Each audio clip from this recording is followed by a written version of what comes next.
there, and welcome to the Brady Ware Dealership Advisor Series. I'm your facilitator, Becky Livingston from Penn Hill Marketing. Today's topic is, what are some of the multiples we need to think about when we're selling or considering buying a dealership? You'll hear insights from Tony Wolf, Faris Syed, and Tom Hearn. So let's jump right in. What are some of the multiples we need to think about when we're ready to sell or considering buying a dealership? Does it go into brand strength? Is it the location and how reasonable it is for the market we want? Or is it the facility? Is it new or old, making us wonder if we have to do a cost segregation or possibly build a new facility? Do these topics really come into play when we're thinking of buying, selling, or possibly merging a dealership? Tony. I mean, they all come into play at that point. Which is why, people post multiples and what's the average multiple. There's so much more that does go into that, which is why they are ranges and they're only averages. So some people get more than that, some get less. It's not, they're not set in stone, because is it a brand that somebody really, that is the hot brand? I think Tom mentioned before, brand loyalty comes and goes at times. So is it a brand that's really sought after? Where is geographically, is it the right location? I think we're going to see, as Faris mentioned about mom and pop dealers, which are usually more rural, as those go away, the desired stores are the ones in a metro, just outside of metro. Those are going to bring more, and that's where the population, obviously. Stores that have a good upside. Some underperforming stores may generate more at times than the store that's successful, because someone wants to get that upside. They know what they can do with it. Maybe they have other brands in the market, so they get a lot of economy of scale. The facilities have been touched on. I'll let Tom and Faris maybe hit on some of those. But yeah, if you have to go in and renovate a facility to make it up to a manufacturer's image compliance, you can't put all the money in goodwill and put a lot of money in facility. There becomes, you can only spend so much money on a dealership and generate a good return.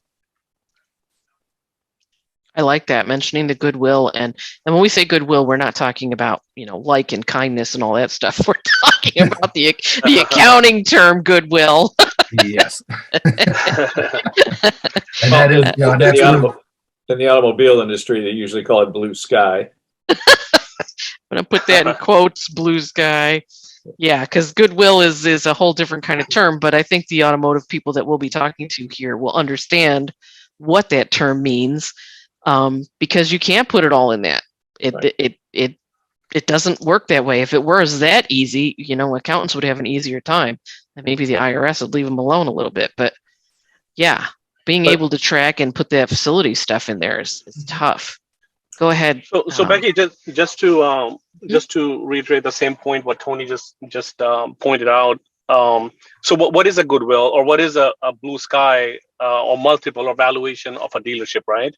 Yeah. So what we have seen is a valuation is what a buyer is willing to pay, pretty much, in this market today, because it's a seller's market. So if a seller has a attractive franchise and facilities, yes, they pay they pay a lot of attention to that if it's an image facility or non-image facility, or whatever they have to upgrade the service department, that kind of stuff. However, you got a Ford dealership in a metro market in Florida, and you read all the three different top blue sky advisors report, which is the Kerrigans, the Haigs, and all that kind of stuff. Yeah, it's going to bring you 6 times earnings.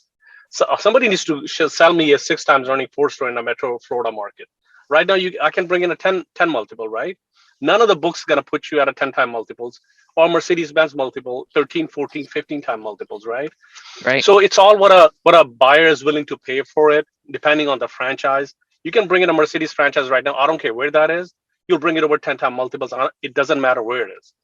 So, or a Honda dealership or a Toyota dealership. Mm-hmm. So it's just the bottom line is, right now the market is hungry. They have a lot of money. The guys who are buyers right now, they have a lot of money what they made in the 21 and 22, and they have cash sitting in their pockets right now. They're willing to pay whatever it takes, because they know what's coming behind it is when this market goes open and start going back to the 17 million numbers, they'll make that back in a 1 or 2 year period versus the most returns they look for 7 years. So that's what they're looking at, is what the return on investment is going to be in a much shorter period, what they're paying in blue sky today versus what they're going to pay in 6 to 7 years from now. Mm-hmm. That's great. Tom, do you have anything to add? Yeah, I really, Faris is right. But it gets down to how well you're operating the operation. If you're going to be selling, it's going to be a matter of what your earnings are, and basically a multiple for the franchise and for the earnings. If you're running a Mercedes-Benz store and you're not making very much money, it's going to be hard. It's worth something. There's no question. But the question is, you're not going to get the maximum amount of blue sky or goodwill because you're not running it correctly. So it's really important that you understand you need to run it at a very high level and make sure you're making as much money as possible. That way you'll be able to get as much of the blue sky or the goodwill out of the operation. Really, when you sell, it's pretty simple. You have goodwill, and usually there's an appraisal on the property, appraisal on the furniture, fixtures, equipment, and tools. And that's pretty much the way it works with the assets. So, and most dealerships are sold, I would say 95, 96% of dealerships are sold on an asset basis. So it's really important you understand that you've got to have the right people running it and making sure you're running at a very high level to be able to get the maximum amount of money out of it. Also, and not necessarily if you're selling, but if you're buying, it's really important you understand the philosophy of the dealership you're purchasing. In other words, the way a dealership operates, it's like going to Walmart versus going to Saks Fifth Avenue. There's a whole different type of clientele that's going to be coming in. And if you're used to doing business one way and this other dealership does it differently, in Dallas, Texas, when I was there, it was pretty obvious that the Van Tiles ran a totally different operation than Carl Sewell did for his operations.